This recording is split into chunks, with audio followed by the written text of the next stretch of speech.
दोस्तों, आज की कहानी एक ऐसे लड़के के ऊपर है जिसकी आध्यात्मिकता दुनिया के वास्तविकता से एकदम परे है। वो जो कुछ भी देखता है और महसूस करता है सब कुछ नया और नया ही रहता है। और फिर एक दिन वो एक बीहल रेगिस्तान के सफ़र पर निकल पड़ता है। दरअसल ये वक्त है प्रथम विश्व युद्ध का, जहाँ अंग्रेजी हुक्मरानों का काफ़ी दबदबा है।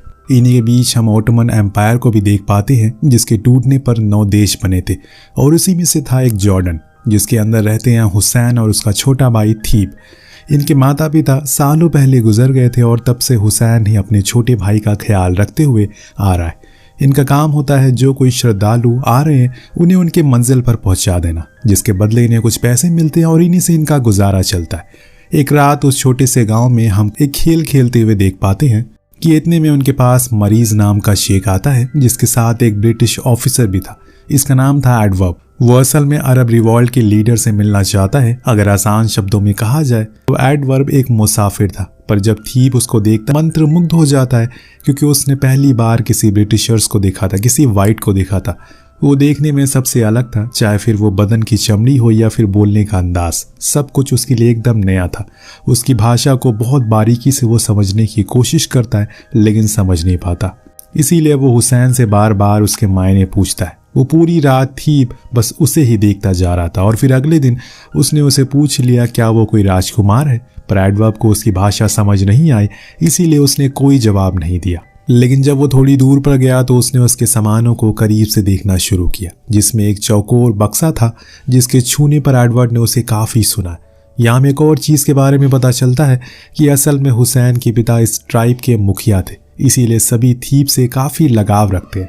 अब अगली सुबह सभी साथ में बैठे हुए थे और बातें भी कर रहे थे, जिसमें हमें सुनने को मिलता है कि एडवर्ब और मर्जी दोनों को द वॉल नाम की जगह पर जाना है, पर पिछले कुछ दशकों से वो रास्ता डाकुओं से भरा हुआ है, इसीलिए वहां पर जाना किसी आम इंसान के लिए खतरे से खाली नहीं है।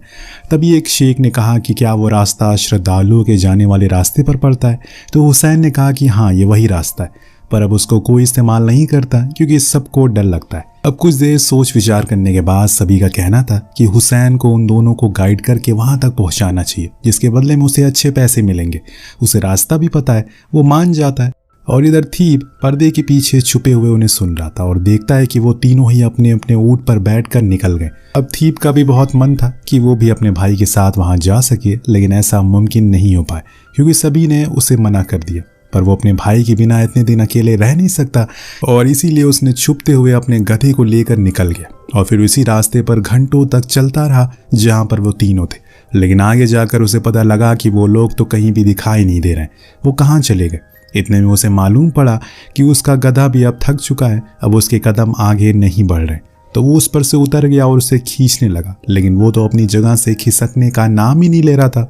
इसीलिए उसने उसे वहीं छोड़कर पैदल ही जाने का फैसला किया, जो शायद ठीक नहीं था क्योंकि ये रेगिस्तान बहुत ही ज़्यादा बड़ा है और क्या पता उसका भाई किस रास्ते से गया होगा, पर थीब को फिक्र नहीं थी। इसीलिए वो आगे बढ़ता जा रहा था और थोड़ी दूर पहुंचकर उसे ऊँटों के पैरों के ताज़ा निशान मिलते हैं, जो उसके लिए अच्छी बात थी, तो वो उन्हीं को फॉलो करने लगा। कुछ ही देर चलने के बाद उसके पैरों के नीचे बंजर ज़मीन आ गई जो कि फट चुकी थी। उस झुलसती हुई गर्मी के कारण देखते ही देखते अंधेरा छाने लगा। लेकिन तभी थीब को कुछ देर आग जलती हुई दिखाई दी। सुबह हुई तो हमने देखा कि थीब को उसका भाई मिल चुका है, लेकिन वो उसके यहाँ आने से खुश नहीं था क्योंकि आगे जाने पर उन्हें खतरा मिल सकता है। इसीलिए वो थीब को ना ले जाने का प्रस्ताव रखता है। हुसैन अब उसे अकेले छोड़ नहीं सकता और अगर वो गया तो उन दोनों को रास्ता कौन दिखाएगा, इसीलिए उन्हें मजबूरन उसे अपने साथ ले जाना ही पड़ता है। अब एक दिन बीत गया और आज जाकर वो उस इलाके में पहुंच गए जहां पर डाकुओं को ज़्यादा खतरा रहता है। इसीलिए हुसैन उन्हें चौकन्ना रहने को कहता है।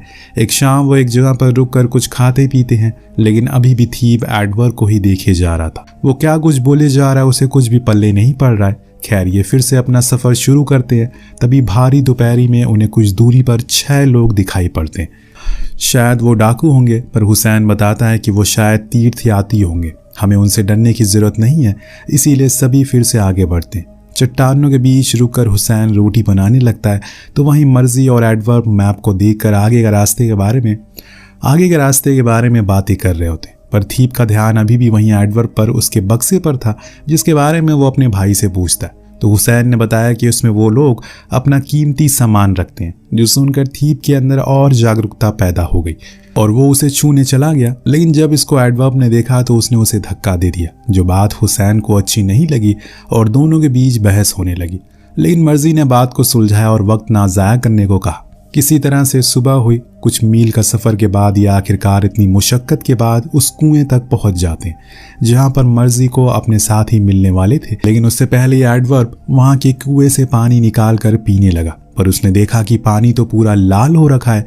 सभी ने जब उस कुएं में झांक कर देखा तो उसके अंदर 2 लोगों की लाशें पड़ी थी, जो कि मर्जी के आदमियों की थी, और ये काम किसी और का नहीं बल्कि डाकुओं का था। उन्हें दूर से आते हुए वही लोग दिखते हैं जो कुछ दिन पहले दिखे थे। मर्जी को अभी भी लगता है कि वो डाकू नहीं है, लेकिन एडवर्ब उसे कहता तुम उन्हें दूर से संदेश दो, पर रुकने का संदेश के बाद वो आगे ही बढ़ते रहते हैं, जो देखकर अब मर्जी को भी समझ आ गया था कि वो डाकू ही है। इसीलिए वहां से सभी भागकर एक गुफा में जाकर छुप जाते हैं। पर आज की रात एडवर्ब को मर्जी के बीच इन दोनों भाइयों को लेकर बहुत बहस हो रही है, क्योंकि एडवर्ब अब उसे अपने साथ नहीं ले जाना चाहता। लेकिन वह मर्जी का कहना था कि उसने सरदार से वादा किया है कि वो उन्हें कुछ भी नहीं होने देगा। उसने अपनी जबान दी है। वो दोनों जो कुछ भी बातें कर रहे थे, दोनों को कुछ समझ नहीं आ रही थी। पर सुबह होने पर हुसैन ने देखा उन्हें यहीं पर छोड़कर जा रहे हैं। उसके पूछने पर मर्जी ने बताया कि अब उसका सफ़र यहीं तक था, इसीलिए अब वो गांव लौट जाए। वो दोनों चले गए, पर हुसैन को पता था कि वो दोनों यहाँ पर भटक जाएंगे। उन्हें तो यहाँ के पानी के कुएं तक के बारे में पता नहीं है, कैसे वो खुद की प्यास को बुझाएंगे। इसीलिए उसने अपना सामान बांधा और उनके पीछे जाने का सही समझा। लेकिन थीप जाने को तैयार नहीं था, पर बड़े भाई के कहने पर वो भी मान गया। पर आज उसे थीप की बात को मान लेना चाहिए था, क्योंकि आगे जाने पर एक कुएं के पास जब एडवर्ब पानी पी रहा था तो एक गोली आकर सीधा उसके सीने में लगती है, जिससे कि वो वहीं गिर पड़ा। ये काम जिन लोगों ने इन्हें देख लिया था। अब मर्जी फौरन जाकर एडवर्ब को घसीट कर किनारे पर लाने की कोशिश करता है, लेकिन तभी एक गोली उसके सर में लगी, जिससे कि वहीं ढेर हो गया और मारा गया। ये सारी चीजें देखकर दोनों भाई बहुत ज्यादा डर जाते हैं। इसीलिए वो जाकर एक ऊंची चट्टान पर लेट गए और वहीं से नीचे देखने लगे। अब यहाँ से भाग भी नहीं सकते, क्योंकि उनके ऊंट अब डाकुओं के कब्जे में, और बिना ऊंट के रेगिस्तान पार कर पाना मौत को दावत देने जैसा है। कुछ ही देर में अंधेरा हो गया। उस घाटी में एकदम सन्नाटा हो गया, जिसके कारण नीचे जो कुछ भी डाकू बात कर रहे थे वो ये दोनों आराम से सुन पा रहे थे। हालांकि दोपहर में हुसैन ने उसके 2 लोगों को मार गिराया, पर अभी भी उनकी संख्या बहुत ज्यादा है। इतने में वो कुछ महसूस करता है, शायद कोई ऊपर से आ रहा है। इसीलिए वो अपने छोटे भाई से कहता है कि वो जाकर कुएं के पास ही छुप जाए। इतने में एक तेज सर्राते हुए गोली आकर सीधा हुसैन के मुंह पर लगी, जिससे वो घाटी से नीचे गिर गया और वहीं मारा गया। अपने भाई की ऐसी मौत को देखकर 9 साल के थीप को कुछ समझ नहीं आ रहा वो क्या करे। वो पूरी तरह से हक्का बक्का हो चुका है। तभी उसे हुसैन की बात याद आई तो वो ऊपर जाने लगा, पर घने अंधेरे के कारण उसे कुछ दिखाई नहीं दे रहा, और उसी के चक्कर में वो जाकर उस कुएं में गिर गया।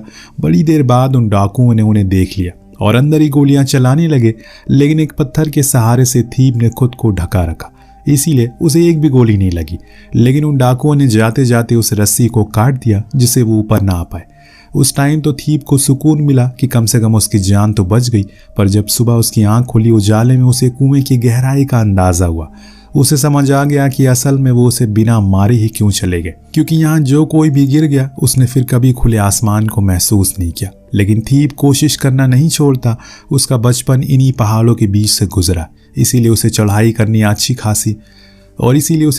अच्छी खासी समझ, जिसके मदद से वो आज ऊपर आ गया। वहीं थोड़ी देर लेट कर आराम किया और फिर नीचे आ गया, जहां पर उसे हुसैन की लाश मिली। वो उसे गले लगाता है। उसे लगता है कि उसका भाई जिंदा होगा, पर उसे मरा हुआ देखकर उसकी आंख से आंसू रुक नहीं रहे, क्योंकि पहले अपने माँ बाप को खोना और फिर अपने भाई को, उसके आगे पीछे कोई भी नहीं है जो उसे सहारा दे सके।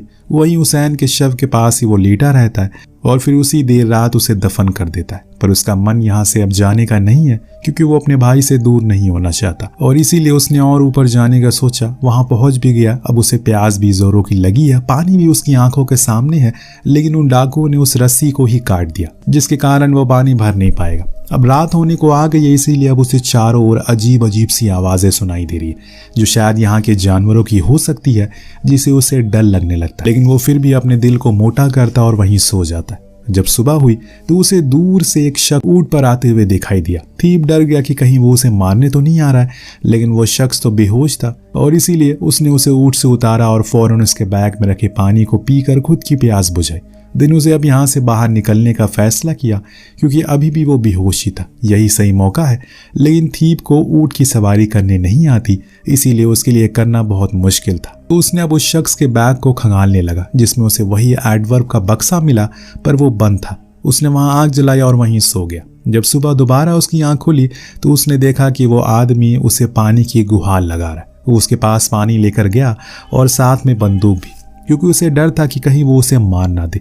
और यही वो शख्स है जिसने उसके भाई को रात में मारा था। अब थीप को ये जानकर बहुत गुस्सा आ रहा था, लेकिन उसके अंदर इतनी हिम्मत ही नहीं थी कि वो उसे मार सके, इसीलिए वो वहां से पैदल ही भागने की कोशिश करता है। हालांकि ऐसा करते समय उस आदमी ने उसे रोका, क्योंकि इस बीहड़ में उसके सिवा कोई मदद करने के लिए उसे नहीं आएगा।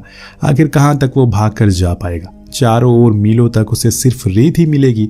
थीप को भी यह बात समझ आ जाती है, इसीलिए वो वापस आ जाता है और वो वहीं अपनी रात गुजारता है जहां उस आदमी ने उसे कहा कि वो उसे डरे नहीं, क्योंकि वो उसे कुछ नहीं करेगा। अगली सुबह जब थीप सो रहा था तो उस शख्स ने उसके हाथों से वो बंदूक ले ली और उसी के ऊपर तान दी, पर उसने उसे मारा नहीं। दरअसल वो उसे बताना चाह रहा था कि अगर वो ऐसे ही मदहोश होकर सोएगा तो कोई भी उसे मारकर चला जाएगा। दिन दोनों में बातें होने लगती है और थीप ने उसे रोटी बनाकर खिलाई, जिसका आधा टुकड़ा उस आदमी ने यानी कि जमाल ने उसे दिया और कहा कि वो उसे धोखा नहीं देगा, भरोसा रखे उसे। इसके बाद उसने उसकी मदद ली और अपनी गोली को बाहर निकालने में। इस बीच थीप ने देखा कि उसके पास एडवर्ब की सिगरेट भी है। दरअसल बातों ही बातों में जमाल ने बताया कि उसके साथियों ने उसे धोखा दिया और उसे ऐसे ही जख्मी हालत में छोड़कर चले गए, पर उसके ऊंट ने उसे सहारा दिया और यहाँ तक वो ले आए जहाँ तुमने मेरी मदद की, इसीलिए मैं तुम्हारा शुक्रिया अदा करता हूँ। लेकिन अब यहाँ से निकलना होगा क्योंकि यहाँ पर और भी डाकुओं के आने का खतरा है।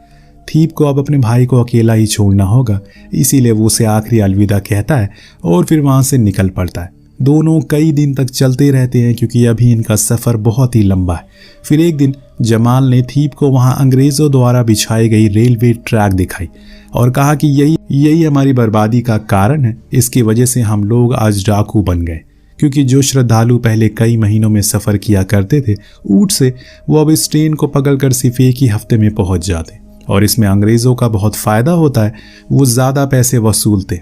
इतने में वहाँ पर कुछ अरब रेबल्स आते हैं जो कि ब्रिटिशर्स के खिलाफ थे। उन्होंने जमाल से पूछा कि क्या उसने किसी ब्रिटिश ऑफिसर को देखा है जिसका नाम एडवर्ब है, तो उसने मना कर दिया।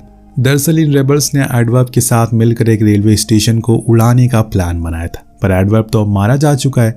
पर जब उन्होंने जमाल के पास एक अंग्रेज़ी पिस्तल देखी तो उसे सवाल करने लगे कि वो कौन है और कहाँ जा रहा है। तो उसने कहा कि वो गाइड है और लोगों को यात्रा करवाता है। दरअसल मैंने ये पिस्टल इजिप्ट से खरीदी है और उन्हें यकीन हो जाता है, इसीलिए वो उसे जाने देते हैं। और फिर उसी रात जमाल और थीप एक जगह पर आग जलाते हैं, क्योंकि रात इस रेगिस्तान में काफ़ी ठंड बढ़ जाती है।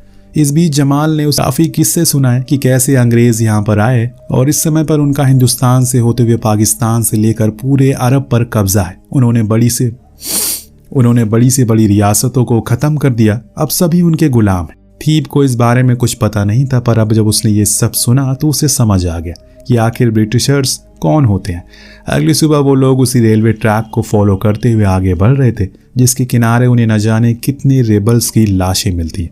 खैर ये लोग लंबे सफ़र के बाद एक स्टेशन पर पहुंचते हैं, पर अंदर जाने से पहले उन्हें अपनी बंदूक बाहर ही रखनी पड़ती है। और फिर उस ऑफिसर के पास वो गया और जमाल उससे कुछ सिक्के मांगने लगा, उन सामानों के बदले जो उसने एडवर्ड से चुराया था। यहाँ पर थीप समझ गया कि असल जमाल ने बस उसका इस्तेमाल किया, वो अपने मतलब के लिए उसे यहाँ पर लेकर आया है। एक एक करके वो ऑफिसर एडवर्ब के सामानों को चेक करने लगा, जिसमें वो बॉक्स भी था, जिसके अंदर क्या ये देखने के लिए थीप न जाने कब से बेकरार था। जब उस ऑफिसर ने उसे खोला तो उसके अंदर एक डेटोमीटर था, जो किसी तरह का रिमोट होता है जिससे लगाए हुए विस्फोटकों को कंट्रोल किया जा सकता है। ऑफिसर के पूछने पर जमाल ने झूठ कहा कि वो ये सब इजिप्ट से लेकर आए। वो थीप को पास बुलाकर एक चांदी का सिक्का भी देने लगा, लेकिन यहाँ जमाल ने उसे मना कर दिया और झूठ कहा कि वो उसका बेटा है, इसीलिए वो सारे सिक्के उसे दे दे, उसको देने की कोई ज़रूरत नहीं है। यहाँ पर थीप को जो शक था उसे यकीन में बदल चुका था। वो तुरंत ही बाहर आ गया, जहाँ उसने वो बंदूक निकाली और जमाल का इंतज़ार करने लगा, जो सभी सिक्के लेकर बड़े ही मौज में जैसे कि बाहर आया। थीप ने उसके ऊपर बंदूक तान दी और बिना देरी की एक गोली चला दी। जमाल वहीं मारा गया। शायद अगर आज वो इस लालचपन को नहीं दिखाता तो जिंदा रहता, पर एक तो उसने उसे धोखा दिया, ऊपर से उसने उसके भाई को मार दिया। इससे ज़्यादा थीप अब क्या ही बर्दाश्त कर पाता, इसीलिए उसने वही किया जो उसे सही लगा। गोली की आवाज़ को सुनकर ऑफिसर बाहर आया। तब थीब ने उसे बताया कि उसने उसके भाई को मारा था, इसीलिए उसने बदला लिया। वो ऑफिसर भी उसके हालातों को समझता है, इसीलिए उसे जाने देता है। अब थीब उसी ऊँट को लेकर वहां से बीहड़ रेगिस्तान में चला गया और कहानी इसी दृश्य के साथ खत्म हो गई। दोस्तों, ये पूरी कहानी एक सच्ची घटना पर आधारित है, जब अंग्रेजों ने अपनी ताकत के दम पर न जाने कितने देशों को लूटा और उन्हीं के देश के लोगों को उनके दुश्मन बना दिया। और फिर उनकी क्या हालत हुई हम अपने देश में भी देख सकते हैं। इस स्टोरी को 3 बार ऑस्कर नॉमिनेशन में भी शामिल किया गया है, जिससे पता चलता है कि ये कितनी बेहतरीन कहानी है। अगर आप इस कहानी को देखकर कुछ कहना चाहते हैं तो नीचे कमेंट जरूर करिएगा। मिलते हैं अगले वीडियो में। Thank you so much watching. Peace out.